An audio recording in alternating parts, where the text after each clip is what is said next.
FBI catches the most wanted hacker. Kevin Mitnick is regarded as one of the world's most wanted hackers.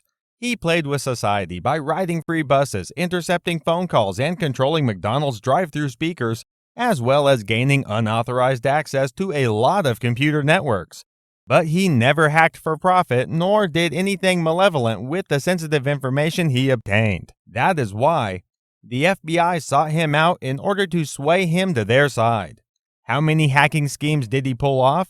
And did the FBI catch him? Of course they did. Hence the title of this video. Hey everyone, welcome to my channel. In today's video, we are going to go over FBI catches the most wanted hacker. So without further ado, let's get into it. Kevin Mitnick had a distinct quality about him when he was a small boy. He figured out how to play the system and twist a few people's arms to acquire what he desired. He discovered his first way to hack a society at the age of 12 in 1975, whereas his classmates were paying for the bus. Los Angeles Transit used a punch card system at the time. Your ticket would get a very specific hole every time you wanted to ride the bus. But he noticed that all of the bus drivers used the same hole puncher. That was the only thing he needed to know. With a smile on his face, he persuaded the bus driver that he was working on a school project and requested a sample hole punch as well as information on where he could purchase his own puncher. He went dumpster diving for unused transfer slips near the bus company garage now that he had his own hole puncher. He was able to ride the bus for free after that. The act of duping the bus driver is known as social engineering, and it is a phrase used by psychologists to describe the manipulation of individuals into doing tasks or disclosing confidential information. Mitnick, it turned out, was a master of it even when he was a mere adolescent. He shifted into a new sort of social hacking, phone phreaking. After completing his task of making the Los Angeles transit system his slave, telephones were one of the most regularly hacked technology before the internet became widely available. From the 1960s to the 1980s, phone phreaking was highly popular. Hackers would study how phone operating systems operated before devising a technique to exploit them. Kevin and other phone phreakers could obtain sensitive phone numbers, hide their own phone numbers, and even bill complete strangers for their calls.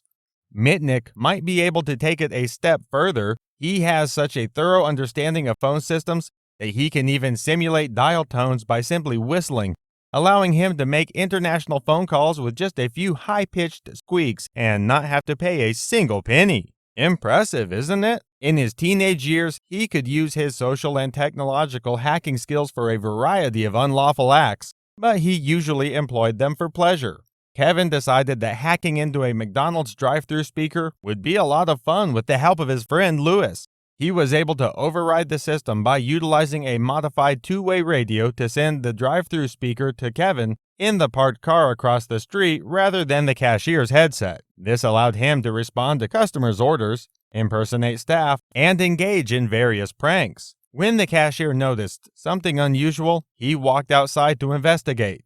"What the hell are you staring at?" Kevin shouted over the radio as he peered into the speaker. Obviously, the cashier was terrified. So, as you've probably figured out by now, Kevin Mitnick was a gifted young guy who didn't mind gaining a lot of pleasure from manipulating systems.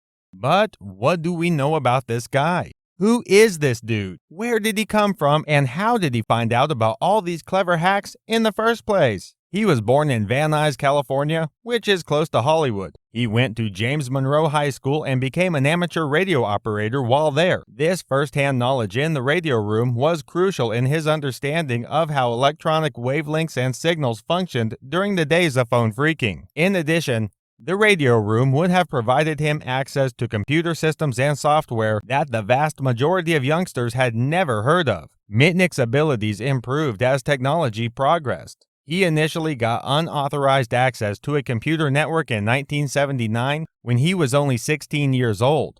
He broke into that network, which belonged to a corporation called Digital Equipment Corporation, and copied their company's software. Although, spoiler alert, this would come back to haunt him 9 years later when he was charged with and convicted of it. Then in 1981, Kevin, then 17 years old, and one of his pals, Louis Toupain, hacked Pacific Bell's mainframe, Cosmos, computer system. which is now owned by AT&T. Kevin could redirect the phone lines and intercept any calls flowing through the exchange after he had gained access to the mainframe. Regular Pacific Bell customers rapidly began to complain about what they perceived to be faults and pranks. That's understandable, because Kevin would take these calls himself and wasn't ashamed to crack a few crude jokes. Kevin snuck into the building where Cosmos was located one night, clearly interested in Pacific Bell. He took a stack of passwords as well as manuals and paperwork. The strategy was straightforward. Grab the documents, photocopy them overnight, and restore everything to its original location before daylight. What Kevin didn't account for was the fact that Lewis was telling another acquaintance, who then informed the cops. Kevin was placed on the watch list as a result of this.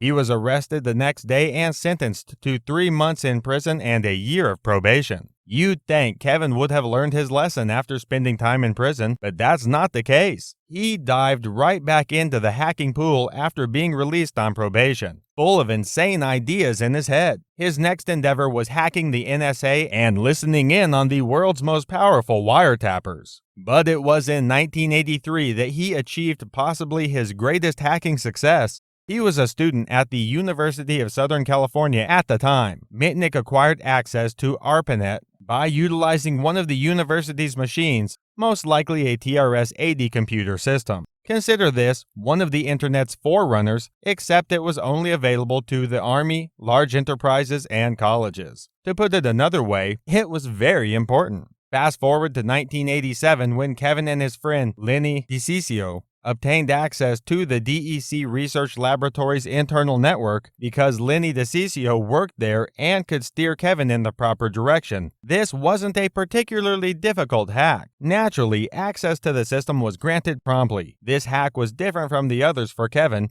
He wasn't infiltrating the network for the sake of curiosity or a challenge. He had a specific aim in mind: to seize the source code for VMS, a specific operating system. He succeeded, but Kevin was apprehended once more. Although it wasn't due to his own negligence, it was due to the fact that he was turned in by someone else. Lenny DiCiccio was the one who betrayed him. When he called Kevin over to his house to discuss the next step of their plan, he had already notified DEC about Kevin's intrusion into the corporate network and then agreed to be an FBI informant wearing a wire. Kevin was sentenced to a year in prison for this offense as well as 6 months treatment program for his computer addiction. But the program obviously failed. He was apprehended after more breaches into firms including IBM, Nokia, and Motorola. It was an FBI manhunt that took agents all the way to North Carolina. After years of hiding, Mitnick was apprehended at his Raleigh apartment in February 1995, bringing an end to the well-publicized manhunt. When he hacked into the computer system of Tsutomu Shimomura, a research scientist, it was the final straw. Shimomura, irritated at being on the receiving end of it, traced the hack to a modem connected to a mobile tower near Raleigh, and the cops were quick to respond. Mitnick was charged with 14 counts of wire fraud, 8 counts of possession of unauthorized access devices,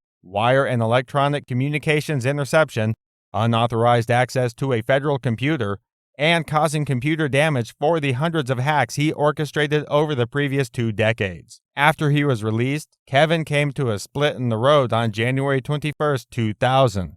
He had a choice. He could keep hacking into organizations, stealing information, and making a mockery of the government, or he could put his talents to good use. So he did a complete 180. Rather than working against the corporations which had named him one of America's most wanted, he chose to work for them.